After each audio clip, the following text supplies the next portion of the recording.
तो ये next question पूछा है कि कार्य संपदा के क्रम में निम्नलिखित भावनात्मक विकास प्रक्रिया को व्यवस्थित कीजिए। कार्य संपदा के क्रम में निम्नलिखित भावनात्मक विकास प्रक्रिया को व्यवस्थित करना है। तो इसमें इसको व्यवस्थित करना तो पहले आएगा व्यापक रूप से दो संपूर्ण जागृति अवस्थाएं होगा। पहले व्यापक रूप से दो संपूर्ण जागृति अवस्थाएं होगा। फिर जो कि किसी को दिखाकर मुस्कुराहट आना। तो दूसरा यह है फिर जो कि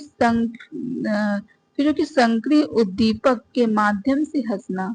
संक्रिय उद्दीपक के माध्यम से हंसना तो सेकेंड क्लास है, मतलब सॉरी थर्ड है। फिर जो कि उसके बाद जो कि होगा आजाद अनजानी उत्कृष्टता और डर उत्पन्न होता है। तो यह चौथा है। फिर जो कि लास्ट में होगा लज्जा और अपराध भाव की संकोची भावना प्रकट होती है। तो यह कार्य संपदा के क्रम वाइज है। तो पहले क्या होगा, पहले जो कि व्यापक रूप से दो संपूर्ण जागृति अवस्था है, डी होगा ई होगा B D E B C A तो इसका आंसर देखते क्या है, D E B C A. तो इसका आंसर बी होगा। तो इसका आंसर बी सही होगा।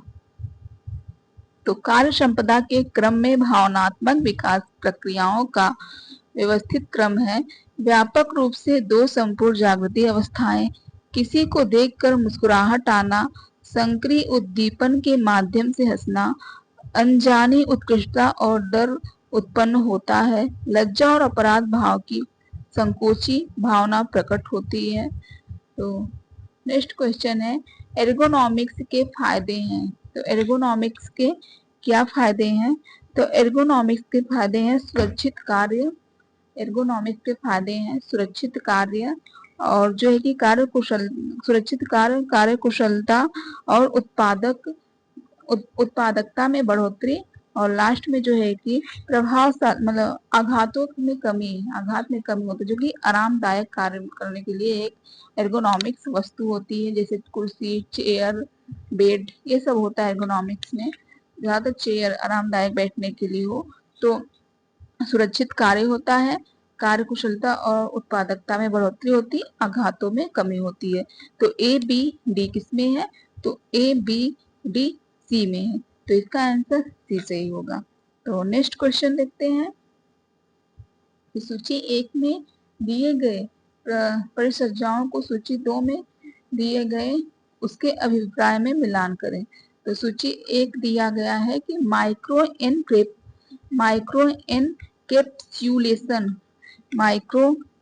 माइक्रो एनकैप्सुलेशन किससे संबंधित है?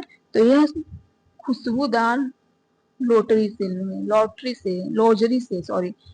से खुशबूदार लॉजरी से है। और एंटीमाइक्रोबियल किससे संबंधित है? तो एंटीमाइक्रोबियल जो कि पसीने की बदबू को हटाता है और जो कि नैनो तकनीकी जो है कि स्वतः साफ होने वाले वस्त्र हैं। यह स्वतः साफ होने वाले वस्त्र तकनीकी नैनो तकनीकी है। और जलरोधी जो कि है स्वार पर्दे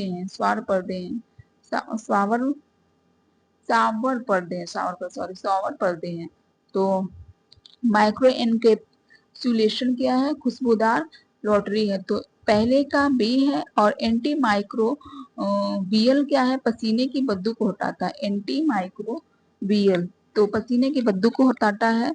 तो पहले का बी है, सी है, बी सी ई डी किसमें है? B C E D B में है। तो इसका आंसर बी हो जाएगा।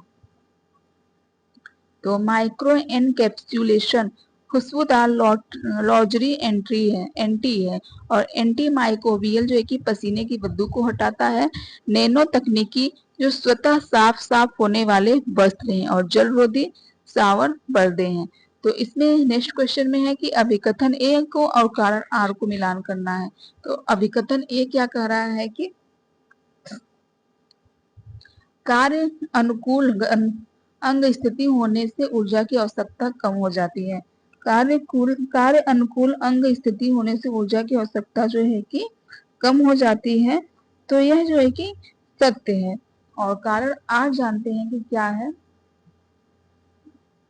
तो कारण आर कह रहा है कि उचित अंग स्थिति का अर्थ अंगों को सीधे में रखना है जिससे ऊर्जा का खर्च होती है, जिससे ऊर्जा का खर्च होती है। उचित अंग स्थिति का अर्थ अंगों के सीधे में रखना है जिससे ऊर्जा की खर्च होती है।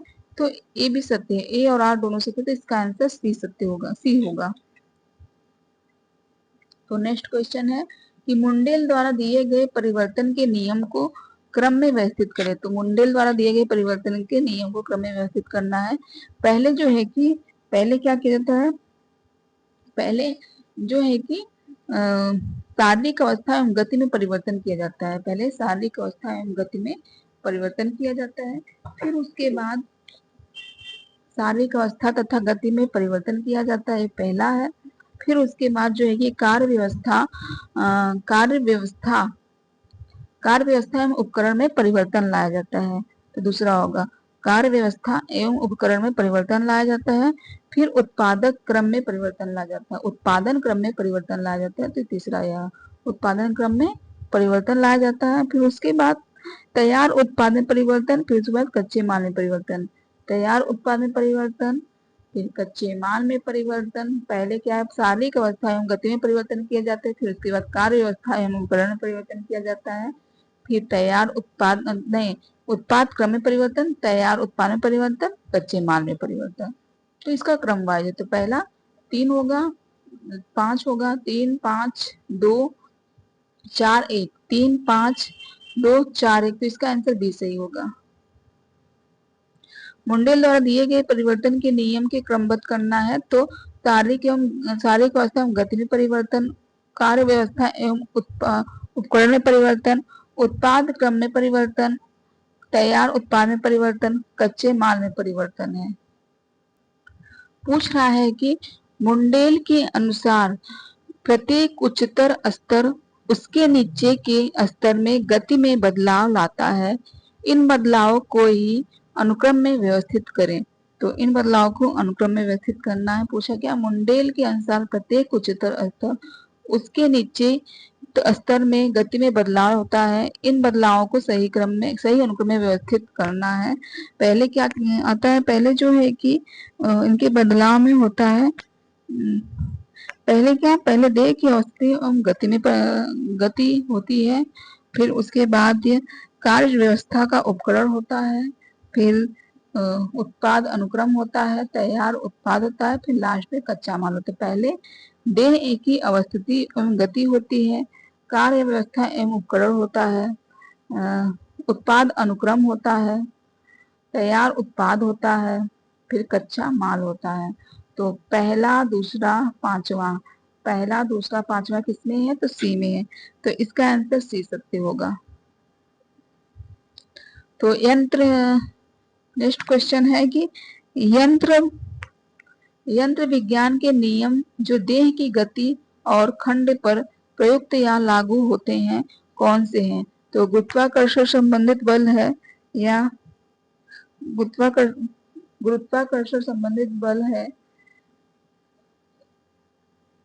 या भुजा की स्थिति या गति मात्रा है, या उत्तेजना या उत्तोलन है। तो इसमें से क्या है, तो जो है कि गुरुत्वाकर्षण संबंधित बल है, और गुरुत्वाकर्षण संबंधित बल है, गति मात्रा है, उत्तोलना है। तो इसका आंसर ए सही होगा, पहला तीसरा चौथा है। तो यंत्र विज्ञान नियम में जो देह की गति और अखंड पर प्रयुक्त लागू होते हैं तो वह गुरुत्वाकर्षण संबंधित बल है, गति मात्रा है, या संवेग बल है, या उत्तोलन है। तो नेक्स्ट क्वेश्चन है, ऑपरेशन ब्लैक बोर्ड किसमें सुधार को केंद्र में रखकर शुरू किया गया। तो ऑपरेशन ब्लैक बोर्ड किसमें सुधार को केंद्र में रखकर शुरू किया गया। तो यह जो है कि कक्षा अध्यापक शिक्षा और शिक्षण सामग्री में रखकर शुरू किया गया था। तो पहला तीसरा चौथा, पहला तीसरा चौथा किसमें है? तो ए में, तो इसका आंसर ए सत्य होगा। ऑपरेशन ब्लैक बोर्ड सुधार निम्न केंद्र में रखकर शुरू किया गया है, तो कक्षा अध्यापक शिक्षण सामग्री होगा। तो अभिकथन ए कह रहा है कि QWL उन मूल्यों का वर्णन है, QWL उन मूल्यों का वर्णन करता है जिनका संबंध कार्यस्थल पर मानव अनुभूति की गुणवत्ता के साथ है, जिनका संबंध कार्यस्थल पर मानव अनुभूति के गुणवत्ता के साथ है। तो यह सत्य है। यह जो है कि ए जो है कि सत्य है। और फिर कारण आर क्या है? QWL कार्य वातावरण तथा व्यक्तिगत रूप से कर्मचारियों से संबंधित कारकों द्वारा प्रवाहित होता है। तो यह भी सत्य, दोनों सही है और ए सही व्याख्या कर, तो इसका आंसर सी सत्य है, सी सही है। तो नेक्स्ट क्वेश्चन है कि सूची 1 को सूची 2 में मिलान करना है। सूची 1 का सूची 2 में मिलान करना है। तो तैयार उत्पादों में परिवर्तन लाना क्या है? तैयार उत्पादन में परिवर्तन लाना किससे संबंधित है? तो यह कागज के नैपकिन का उपयोग करता है। तैयार पदार्थों में परिवर्तन लाना, तैयार पदार्थों में परिवर्तन लाना, नैपकिन के, कागज के नैपकिन उपयोग करता है। तो पहले का दूसरा हो जाएगा। और हाथ और शरीर की गति में परिवर्तन लाना किससे है? तो सब्जी काटने के बोर्ड का उपयोग करना ये नहीं है। हाथ और शरीर की गति का प्रयोग जो है कि शारीरिक गति में सुधार करना होता है। तो इसका आंसर, तो पहले का 2 है, शारीरिक गति में सुधार करना, हाथ और गति की का क्या है? तो शारीरिक गति में सुधार करना। तो पहले का दूसरा है और दूसरे का चौथा है। तो शारीरिक गति में सुधार करना, तो पहला, दूसरा, चौथा किसमें है? तो दूसरा चौथा जो है कि ए में है। तो इसका आंसर ए सत्य होगा। तो मिलान इसका देखते हैं फिर से। तैयार पदार्थों में परिवर्तन लाना एक कागज के नैपकिन के उपयोग करना है। और हाथ और शरीर की गति में परिवर्तन लाना तो शारीरिक गति में सुधार लाना है।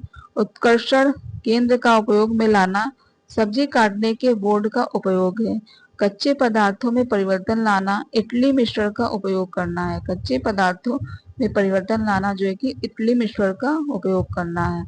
तो अभिकथन ए कह रहा है कि कार्य सरलीकरण की प्रथम विधा हाथ और शरीर की गति से संबंधित है। तो कारण आकर दोनों 2 मिनट में नूडल बनाना इसका एक उदाहरण है। 2 मिनट में नूडल बनाना इसका एक उदाहरण है। तो ए सही है और आर थोड़ा सही है, मतलब ए सही है और आर थोड़ा सही है। तो इसका आंसर बी सही होगा। तो थोड़ा सही मतलब सही भी है, नहीं भी है।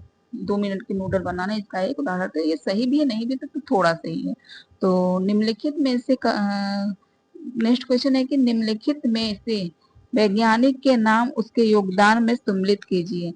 तो ग्रास एवं केंडल का योगदान किसमें है? ग्रास एवं केंडल का योगदान जो है कि गृह प्रबंधन से है। तो ग्रास एवं केंडल का योगदान गृह प्रबंधन से है। मुंडेल जो है कि कार्य सरलीकरण की है, सरल पेन और पेंसिल तकनीकी है या परिवर्तन की श्रेणी है।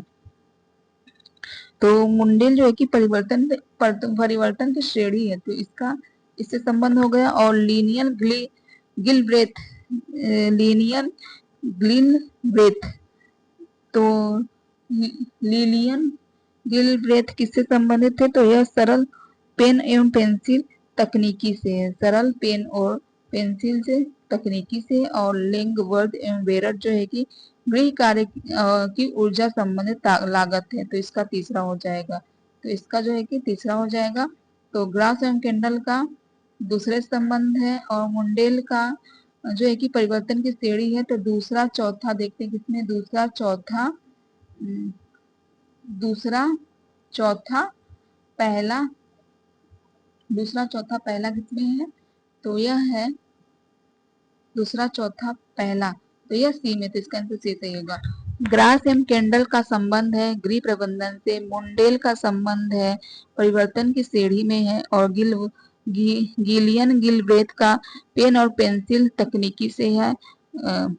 और जो है कि लास्ट में लास्ट में है लोगवर्थ एंड द वेरट, तो यह गृह कार्य की ऊर्जा संबंधित है, तो इसका यही आंसर है। तो नेक्स्ट क्वेश्चन देखते हैं कि अभिकथन ए कह रहा है कि कार्य सरलीकरण का अर्थ है समय तथा ऊर्जा की उपलब्ध मात्रा में अधिक काम को अंजाम देना। तो कार्य सरलीकरण का क्या अर्थ है? कार्य सरलीकरण का अर्थ है समय तथा ऊर्जा की उपलब्ध मात्रा में अधिक काम को अंजाम देना। तो यह जो है कि सत्य है। और काम को दक्षता पूर्वक करना, तो यह भी सत्य है। ए और आ दोनों सही है, इसका आंसर बी सही होगा। तो कार्य सरलीकरण का अर्थ है समय तथा ऊर्जा की उपलब्ध मात्रा में अधिक काम को अंजाम देना, क्योंकि काम को संपूर्णता करना होता है। एर्गोनॉमिक्स किससे संबंधित है? तो एर्गोनॉमिक्स का संबंध कार्य और वातावरण के जनित परिस्थितियों से है, या शारीरिक मापन और शारीरिक यांत्रिक क्रियाओं से है, या मानक कार्य और मानक क्षमता से है। तो यह सभी से संबंध इसका है। तो यह एर्गोनॉमिक्स के सभी तत्व, ये तीनों तत्व हैं, तो इसका आंसर उपयुक्त सभी होगा। तो एर्गोनॉमिक्स का समदक्षता भी कहते हैं।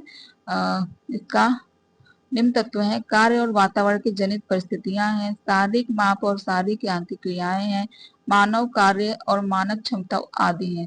कार्य सरलीकरण से तात्पर्य है, तो कार्य सरलीकरण से तात्पर्य है सरल कार्य करना, कम कार्य करना, काम में साधारण उपकरणों का प्रयोग करना, कार्य के अनुसार उपकरणों मशीनों का उपयोग करने की कार्य को सरल बना। तो इसका आंसर डी होगा। कार्य सरलीकरण का यह तत्व तात्पर्य है, तो इसका आंसर डी सही होगा। नेक्स्ट क्वेश्चन है समय प्रबंधन के औजार हैं। समय प्रबंधन के औजार क्या है? क्या शिखर भार कार्य है? समय प्रबंधन के औजार क्या है?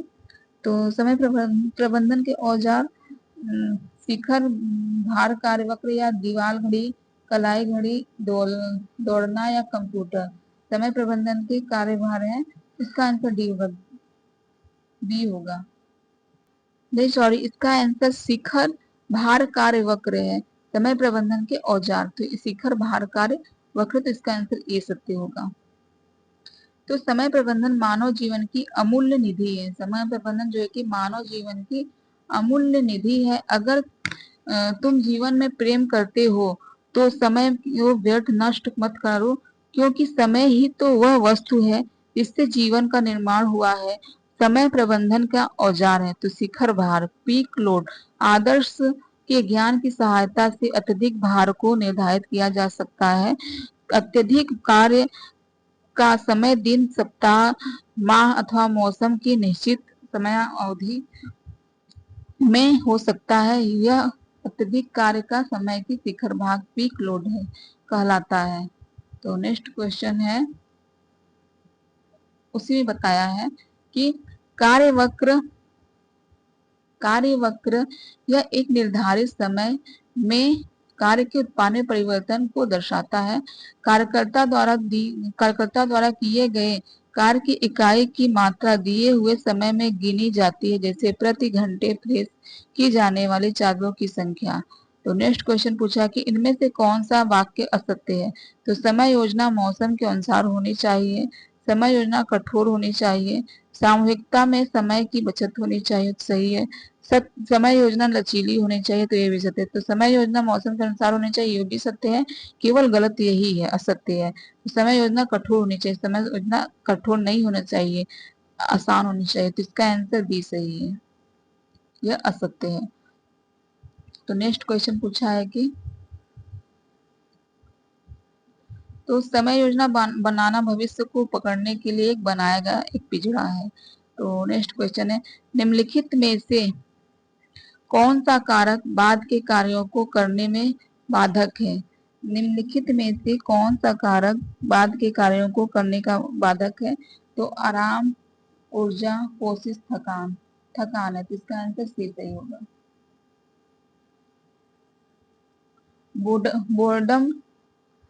बोर्डम थकान किस प्रकार की नहीं है? बोर्डम थकान किस प्रकार की नहीं है? तो यह शारीरिक थकान, मनोवैज्ञानिक थकान, परचुरेशन थकान। तो यह तो ये जो है कि शारीरिक थकान है। बोर्डम थकान जो है कि शारीरिक थकान है। बोर्डम थकान जो है कि बोर्डम थकान जो है कि दो प्रकार का होता है। कौन कौन सा होता है? तो बोर्डम थकान जो है कि एक शारीरिक थकान होता है, तो यह है। और जो कि शारीरिक थकान है, फिर जो है कि मनोवैज्ञानिक थकान है। शारीरिक थकान जैसे पैर में दर्द, कमजोरी आदि होती है, और मनोवैज्ञानिक थकान में जैसे कि नीरस थकान, कुंठाजन्य आदि होता है। तो बोर्डम थकान दो प्रकार का, शारीरिक मानसिक थकान होता है। तो दिया गया है शारीरिक थकान में हाथ पैर में दर्द, कमजोरी आदि होती है, और मनोवैज्ञानिक थकान जैसे नीरस थकान, कुंठाजन्य आदि होता है। तो नेक्स्ट क्वेश्चन पूछा है कि एक प्यासे व्यक्ति का दूसरा गिलास पानी पीने पर कम संतोष मिलता है, तो यह अस्पष्ट विषय है। तो यह जो है कि यह कौन सा विषय है? तो यह जो है कि सीमांत उपयोगी हास्य नियम का है। तो इसका आंसर बी होगा, सीमांत उपयोगी हास्य नियम का है।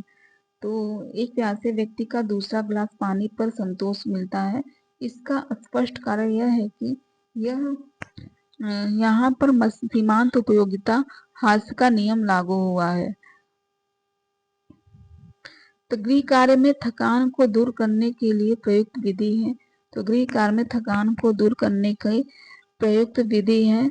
तो इसकी प्रयुक्त विधि क्या है? तो जो है कि समय और श्रम बचत करने वाले उपकरणों का प्रयोग करना। तो इसका आंसर बी होगा, समय और श्रम बचत करने वाले उपकरणों का उपयोग करना। तो यह सत्य होगा। तो गृह कार्य में थकान दूर करने के लिए प्रमुख विधि समय और श्रम बचत करने वाले उपकरणों का प्रयोग करना प्रयोग है। कार्य सरलीकरण के उपकरण का प्रयोग करके हमें गृह कार्य में थकान को दूर करने का प्रयास कर सकते हैं। कार्य सरलीकरण का अर्थ है कार्य को सरल तरीके से करना। तो नेक्स्ट क्वेश्चन है कि निम्न में से कौन समय व्यवस्थापन का यंत्र नहीं है? तो इनमें से कौन सा समय व्यवस्थापन का यंत्र नहीं है? तो थकान समय व्यवस्थापन का यंत्र नहीं है, जो कि पीक लोड, कार्य वक्र, विश्राम, यह समय व्यवस्थापन के यंत्र हैं। तो थकान समय व्यवस्थापन का यंत्र नहीं है। समय व्यवस्थापन मुख्य लक्ष्य है कि कार्य के समय उपयोग में संबंधित योग्यता का विकास करना भी होता है। थकान शक्ति व्यवस्थापन से संबंधित समस्याओं को हल करने के लिए जरूरी है कि थकान रूप और उसका मानसिक व शारीरिक क्षमता पर पड़ने वाले प्रभाव के बारे में समझा जाए। शारीरिक विज्ञान, मनोविज्ञान, औद्योगिक व्यवस्था व जनता अर्थव्यवस्था के क्षेत्रों में इन पर काफी अध्ययन किया गया। तो नेक्स्ट क्वेश्चन पूछा है कि एर्गोनॉमिक्स तत्व है। एर्गोनॉमिक्स तत्व क्या है? तो एर्गोनॉमिक्स तत्व जो है कि कार्य और वातावरण परिस्थितियां हैं, शारीरिक माप और शारीरिक माप और शारीरिक रासायनिक क्रियाएं हैं, मानव कारक और मानव क्षमताएं। तो यह सभी एर्गोनॉमिक्स के तत्व हैं। तो इसका आंसर डी होगा। तो आज के युग में एर्गोनॉमिक्स तत्व का बहुत महत्व है। एर्गोनॉमिक्स को श्रम दक्षता शास्त्र भी कहते हैं।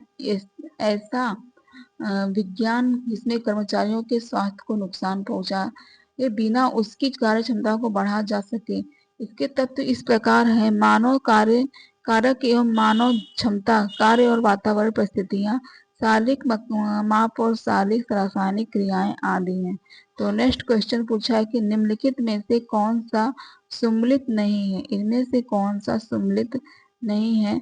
तो पाथवे चार्ट जो कि कार्य सरलीकरण से सम्मिलित है, और सेवानिवृत्ति जो कि मानसिक थकान और बोर्डम थकान और आयोजन प्रबंधन प्रक्रिया से है। तो इसमें से इसका आंसर क्या, जो कि सम्मिलित नहीं है?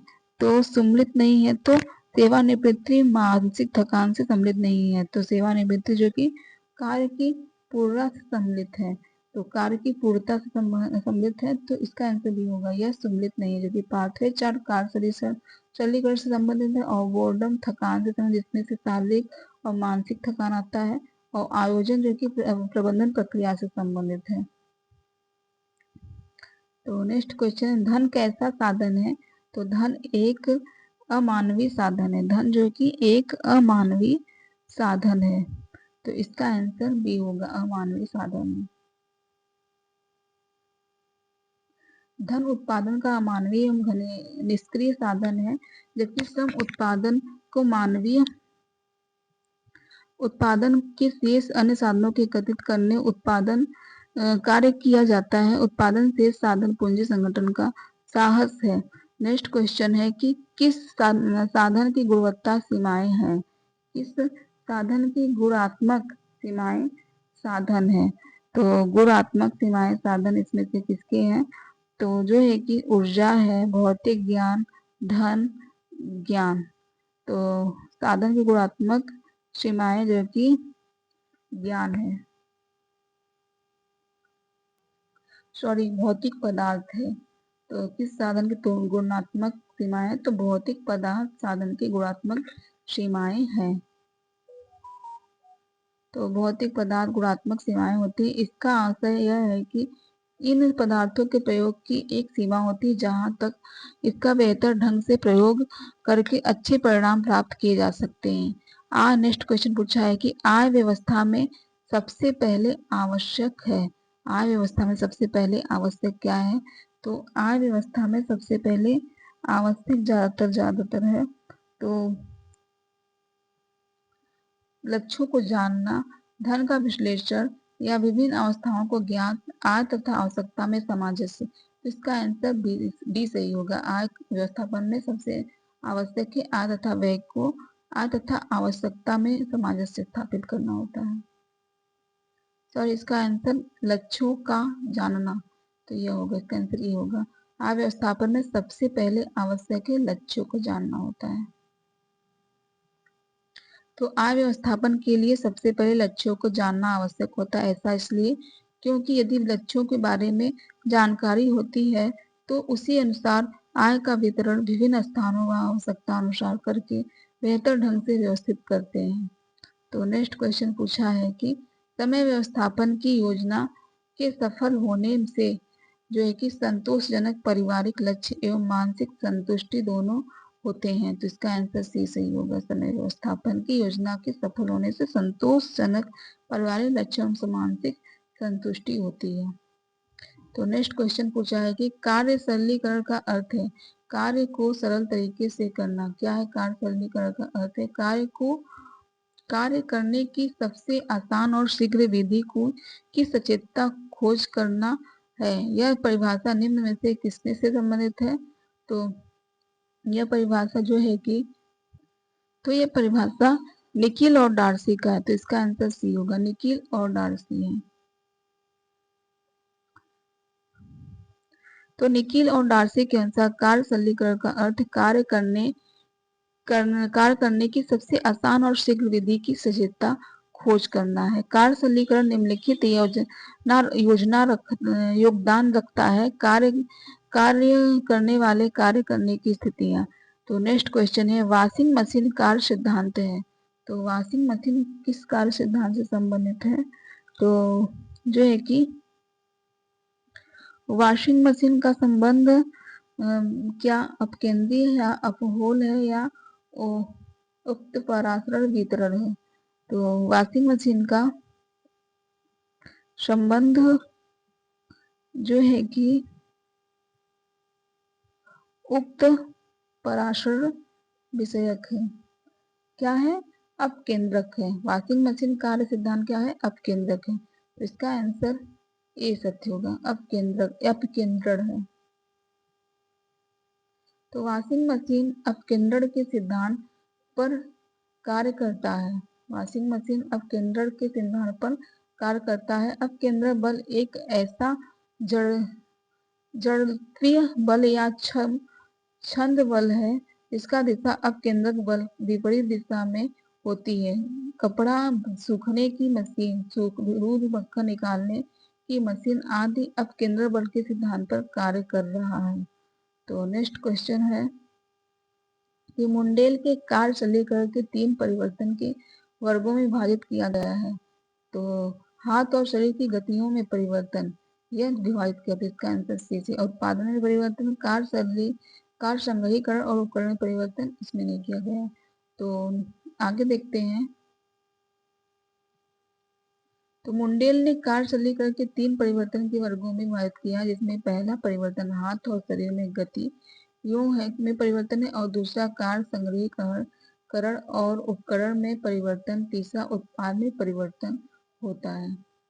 तो नेक्स्ट क्वेश्चन है, सर्वाधिक ऊर्जा उपयोग करने वाला कार्य है। सर्वाधिक ऊर्जा उपयोग करने वाला कार्य क्या है? तो आटा गूंथना या डेसिंग या बुनना। तो सर्वाधिक ऊर्जा उपयोग करने वाला कार्य जो है कि फर्श पोछा लगाना है। तो इसका आंसर सी सही हो जाएगा। तो इसका आंसर सी सही हो जाएगा।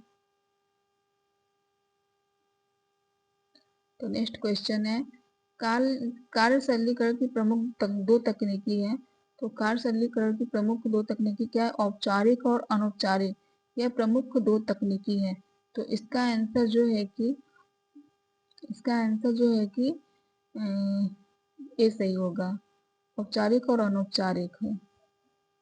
तो कार्य सरलीकरण की प्रमुख दो तकनीकी औपचारिक तथा अनौपचारिक तकनीकी है। कार्य सरलीकरण का अर्थ है कार्य को सरल तरीके से करना, कार्य को ऐसे तरीके से करना जिससे कार्य शीघ्रता से व सुविधाजनक विधि से संपन्न हो सके। नेक्स्ट क्वेश्चन है कि धन, समय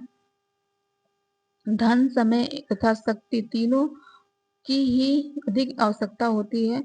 तो जीवन चक्र की प्रथम अवस्था में या जीवन चक्र की द्वितीय अवस्था में, जीवन चक्र की तृतीय अवस्था में।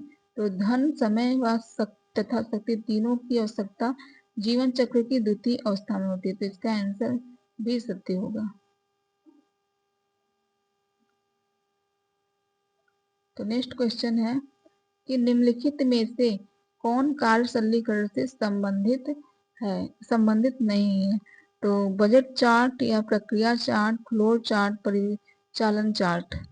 तो कौन सा संबंधित नहीं है?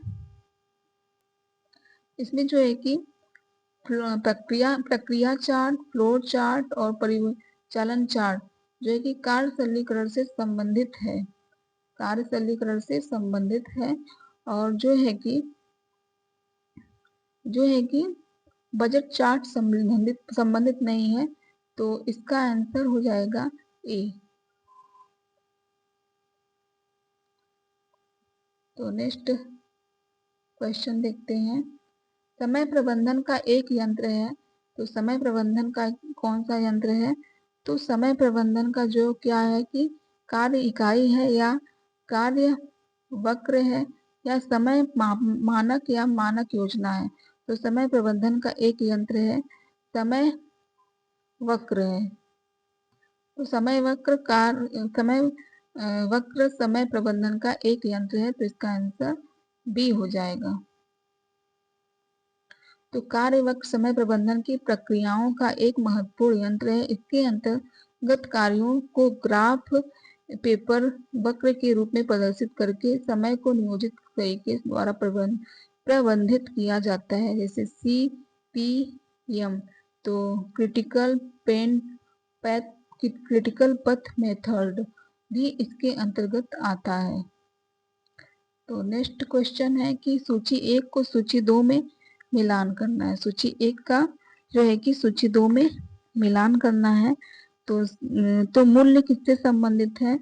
तो मूल्य का संबंध है पार्कर से। मूल्य का संबंध किससे है? तो पार्कर से है। और कार्य सरलीकरण का संबंध किससे है?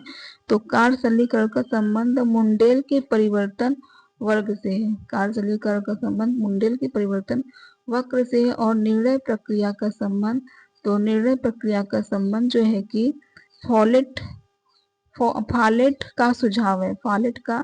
फॉलेट का सुझाव है। तो निर्णय प्रक्रिया का संबंध है। और बजट का संबंध जो है कि एंजिल का नियम है। बजट का संबंध एंजिल का नियम है। तो पहले का जो है कि पहला होगा, दूसरे का तीसरा, बी का पहले का पहला, फिर बी का तीसरा, दूसरा, चौथा। पहला, तीसरा, दूसरा, चौथा किसमें है? पहला, दूसरा, तीसरा, चौथा। तो पहला, दूसरा, तीसरा, चौथा जो कि डी में है। तो इसका आंसर डी सत्य होगा। तो मूल्य पार्कर से संबंधित है और कार्य सरलीकरण मोंडेल के परिवर्तन का वर्ग है। निर्णय प्रक्रिया फॉलेट का सुझाव और बजट जो है कि एंजिल का नियम है। बजट क्या है? एंजिल का नियम है। निर्णय प्रक्रिया फॉलेट का सुझाव है और कार्य सरलीकरण मुंडेल के परिवर्तन का वर्ग है और मूल्य पार्कर का है। तो हमारा जो है कि नेक्स्ट चैप्टर है इसी में का है पारिवारिक संसाधन एवं मानवीय एवं गैर मानवीय संसाधन है। तो इससे संबंधित जो भी क्वेश्चन आया है इसको देखते हैं। तो पारिवारिक संसाधन एवं मानवीय एवं गैर मानवीय संसाधन, तो इसका क्लास जो है कि हम नेक्स्ट क्लास में करेंगे। ठीक है, आप सबका धन्यवाद।